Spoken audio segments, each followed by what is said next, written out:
Oui, parfois, quand nous nous retrouvons dans nos réflexions communes, dans nos manifestations communes entre éducateurs, quel que soit l'endroit où nous exercions cette fonction, ce métier, cette passion aussi, je me dis que nous avons un peu tendance à soit poser des questions qui n'existent pas, soit exagérer une situation de telle sorte qu'elle devienne tellement grave que nous apparaissions comme les seuls pour y répondre. Parce que finalement, de quoi nous plaignons-nous? Qu'un pays n'investisse pas suffisamment pour l'éducation?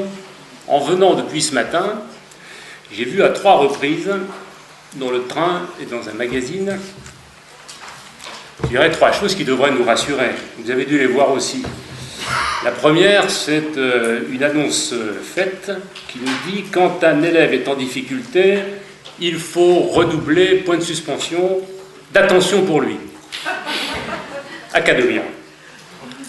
La deuxième, c'est « Il se pourrait bien que l'éducation soit le premier investissement du futur. » Première banque chinoise d'investissement, HSBC. Et la troisième, c'est notre projet, mettre en place un véritable écosystème éducatif autour de notre projet éditorial, interview du PDG de Gulli, une des premières chaînes de télévision pour enfants, et pas forcément la plus détestable d'ailleurs.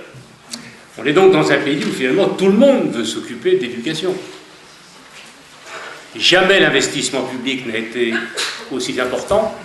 140 milliards de dépenses intérieures d'éducation mesurées l'année dernière, dépenses dans laquelle la place de l'État stagne relativement au profit de l'investissement important des collectivités territoriales et d'une permanence de l'investissement des familles, ce qui veut dire que les familles sont fortement mobilisées sur l'éducation.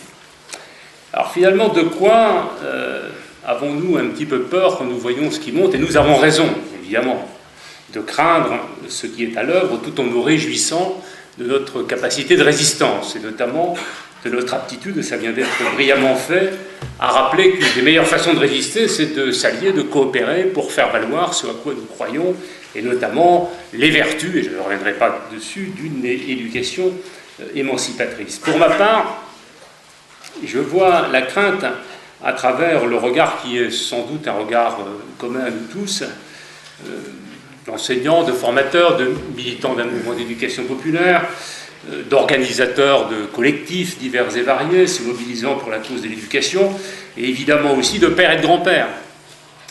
Donc je vois bien qu'aujourd'hui, ce qui nous menace et ce qui nous fait craindre que l'éducation, quelle que soit la nature de l'investissement public et la mobilisation militante, nous sommes les acteurs, ne suffisent pas à relever ce qui est en train de se passer.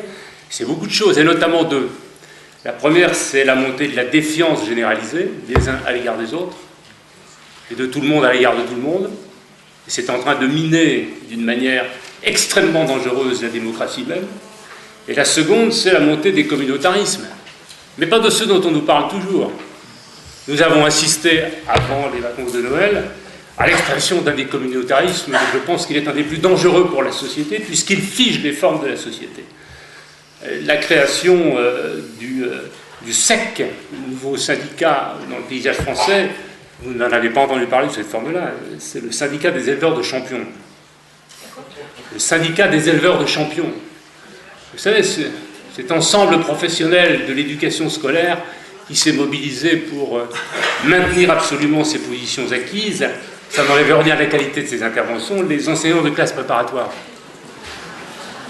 Parce que c'est cela le communautarisme qui nous menace le plus aujourd'hui.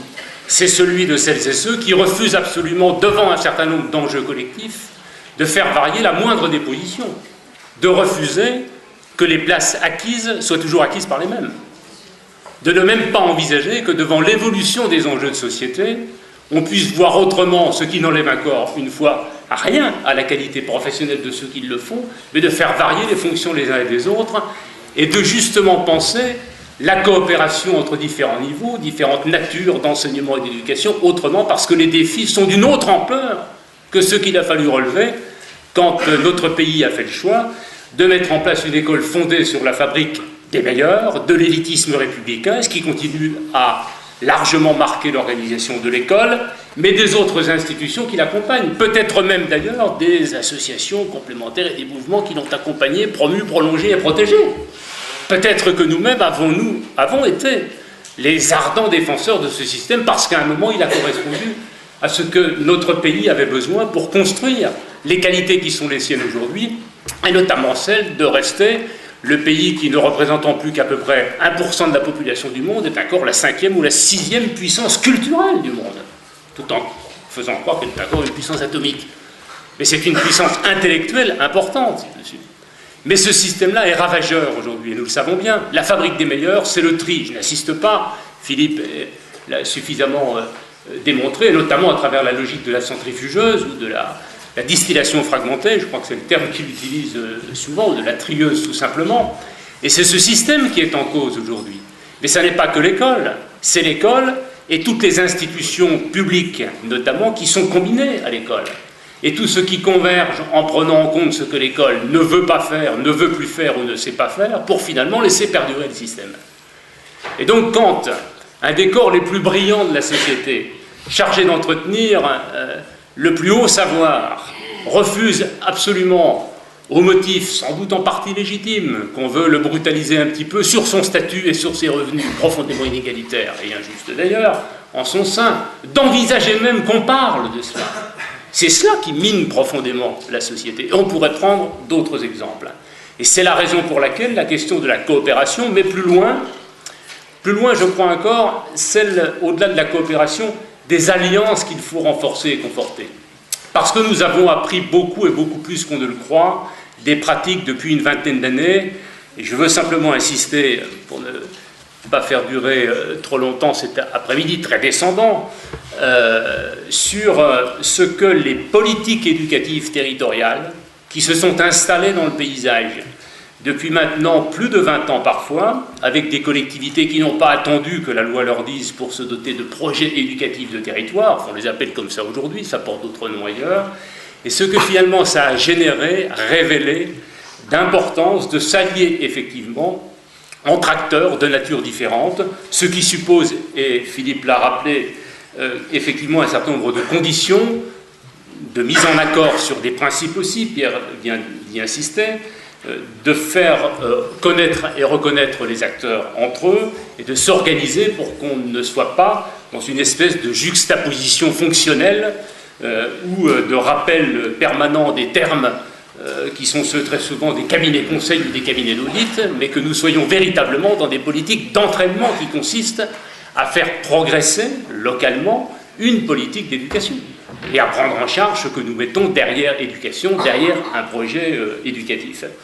Pour moi, pour nous, mouvement d'éducation, il y a 3 enjeux qui finalement ne sont que des enjeux démocratiques et des enjeux de démocratie. Le premier, c'est évidemment celui qui consiste aujourd'hui à sortir les institutions éducatives, et notamment l'école, mais ça n'est pas la seule.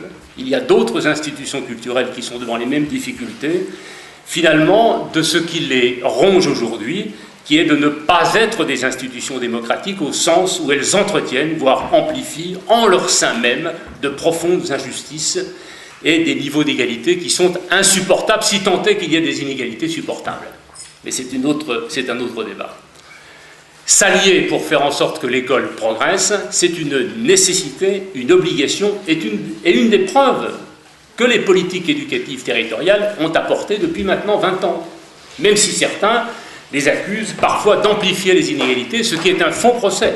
Ce n'est pas de la faute des politiques éducatives territoriales si les inégalités s'amplifient, c'est parce que l'État a abandonné son pouvoir de régulation territoriale et n'assure plus la continuité territoriale républicaine.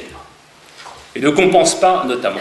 Le deuxième enjeu démocratique, c'est celui qui permet, à travers la coopération des acteurs, de mettre en œuvre une logique de reconnaissance nécessaire qui aujourd'hui est un des ingrédients, et c'est bien au-delà de l'estime de soi, est un des ingrédients véritablement d'une dimension positive de l'identité. Nous avons besoin de faire en sorte que chacun soit reconnu là où il est, chaque habitant soit reconnu, chaque collectif d'habitants soit pris en compte, et c'est la raison pour laquelle les associations du Cap revendiquent que dans les projets éducatifs de territoire, les associations et les habitants qu'elles regroupent ne soient pas simplement les supplétifs des politiques, ne soient pas simplement les bénévoles qu'on mobilise quand il y a besoin de donner un coup de balai par-ci ou par-là, non, mais parce que les habitants ont des talents, et que les talents des habitants peuvent être mis au service d'une politique éducative. Et parce que la transmission, c'est aussi une transmission qui s'opère au-delà et en dehors des institutions, dans une forme que nous avons un peu perdue, intrafamiliale et collectivement à travers des politiques éducatives locales. Et puis le troisième enjeu, il a été évoqué évidemment, c'est celui de la démocratisation des institutions ou de la redémocratisation de la vie publique aujourd'hui. Et je n'insisterai pas, tellement nous avons chaque jour, à travers l'étalage des blocages de notre démocratie et de la disqualification même de la démocratie aujourd'hui, qui porte en germe, pour certains, des campagnes à venir sur finalement, puisque la démocratie ça ne fonctionne pas, on pourrait toujours essayer autre chose. Gardons-nous de croire, et notamment chez les jeunes aujourd'hui, qui sont un des premiers électorats de ce parti qui prétend justement faire table rase de la démocratie, qu'à force de jouer avec la démocratie, de s'amuser avec ces représentations qui ne fonctionnent pas, d'avoir une démocratie figée qui ne reconnaît jamais d'autres paroles que celles de ses propres institutions, eh bien nous ayons à terme une disqualification terrible dont nous aurons du mal à nous remettre, et le danger, même s'il ne faut pas l'exagérer, existe. Pour ces trois raisons, la coopération des acteurs impose qu'au-delà même de coopérer, il faut trouver de véritables alliances et des alliances durables. Et il faut les ancrer dans des politiques, dans des projets et dans des démarches. C'est à cette condition, je crois, que nous rétablirons l'inverse de la défiance, qui est la confiance, tout simplement. La défiance ne se fabrique pas uniquement, parce que ce serait trop simple, à travers le démontage des quelques mécanismes que nous avons évoqués cet après-midi. C'est un processus long dans une société qui est installée depuis déjà extrêmement longtemps, à travers ce qui fabrique durablement de la défiance, c'est-à-dire la mise en concurrence généralisée des individus, le contrôle généralisé des individus, l'hyper-compétition et la consommation comme seul viatique ou comme seule perspective de vie. C'est ces choses-là infernales qui fabriquent de la défiance.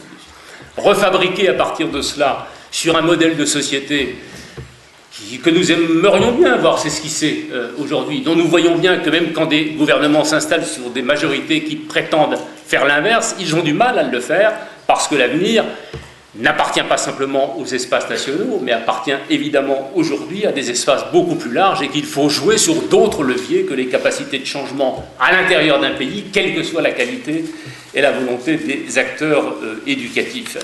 Et donc, la coopération et l'alliance, elle est, de notre point de vue, essentiellement faite pour refabriquer de la confiance. À une heure que nous connaissons précisément, et je terminerai là-dessus, Philippe m'a tendu la perche, qui est celle, non pas de l'alliance des éducateurs qui y croient contre ceux qui n'y croiraient pas, mais de l'alliance de ceux qui mettent derrière l'éducation des vertus émancipatrices profondes, attachées effectivement aux finalités démocratiques, et non pas la fabrication d'un individu consommateur.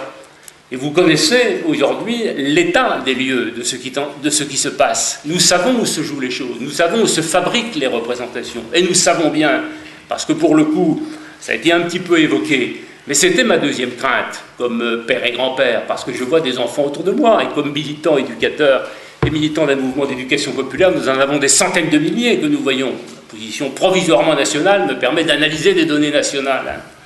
Sincèrement, les enfants sont en train de s'éloigner de l'école. Ils n'y trouvent plus beaucoup d'intérêt. Nous faisons semblant de croire qu'ils y trouvent un intérêt. Mais interrogeons les enfants pour savoir où ils apprennent les choses, où véritablement ils apprennent, y compris à se comporter les uns à l'égard des autres et en société. Regardons bien, une fois que nous avons évacué, l'intérêt pour eux de se retrouver entre copains et copines, d'être au chaud et de manger ensemble à la cantine, l'intérêt culturel qu'ils trouvent dans l'école. C'est pas étonnant. À 12 ans, un enfant a passé 4 ans à dormir, 4 ans dans sa vie familiale, et sur les 4 autres années, une année à l'école, une année derrière les écrans de télévision, une année derrière les autres écrans, et une année dans des structures de loisirs organisées par les collectivités et les associations. C'est-à-dire à peine 10% de son temps à l'école. Il faut donc que l'école soit sacrément puissante, sacrément outillée et sacrément efficace pour qu'on y fabrique la boussole qui va lui permettre de se repérer là plus qu'ailleurs. Et les forces de destruction de ce qu'il apprend à l'école, ou les forces de construction alternatives, sont autrement plus fortes que celles de l'école d'aujourd'hui. Si nous ne trouvons pas des alliances entre ceux qui peuvent se reconnaître parmi tous ces acteurs-là, et nous le voyons bien, le monde médiatique, c'est très compliqué de trouver des alliances. Certaines sont possibles, avec des chaînes de télévision, avec des opérateurs, avec des créateurs, avec des producteurs. Mais les industries massives des médias, qui ne sont pas que des industries de décervelage, il va falloir construire des alliances qui ne sont pas des alliances d'acteurs, mais plutôt des alliances institutionnelles. À cet égard, il serait temps que nous mettions dans le cahier des charges des grands opérateurs un certain nombre de choses nouvelles. Nous ne sommes plus à l'époque de la télévision publique ou RTF, où les cahiers des charges étaient constitués uniquement en fonction de cela. Il faut mettre des obligations dans les cahiers des charges, et c'est la responsabilité de l'État de le faire et de la représentation nationale. Mais comme acteurs, nous avons y compris peut-être des alliances territoriales avec un certain nombre d'acteurs, mais surtout, nous avons des coopérations et des alliances entre acteurs vivants qui se connaissent et qui se reconnaissent parce qu'ils habitent sur un même territoire. Et tout cela pour permettre aux enfants de faire le meilleur usage de leur territoire, parce qu'ils vont trouver, faisant ce meilleur usage-là, l'occasion de retrouver confiance en eux, dans les autres et dans les cadres collectifs qui sont les cadres qui font qu'ils tiennent ensemble sur un territoire. Coopérer entre éducateurs, finalement, c'est faire alliance contre toutes les formes de fatalité sociale. Toutes les formes de fatalité sociale. Et c'est faire en sorte que jamais un enfant ne puisse croire qu'il n'a pas d'avenir pour lui-même et que son pays et la société et la terre n'ont pas d'avenir non plus. Or, c'est ce qui est en train progressivement de s'installer si nous n'y prenons garde. Nous n'avons pas le droit de laisser croire à un seul enfant qu'il n'a pas d'avenir. Nous en sommes convaincus. Nous reste à en convaincre aujourd'hui d'autres acteurs et à les entraîner avec nous dans ce jeu des alliances et de la coopération. Merci.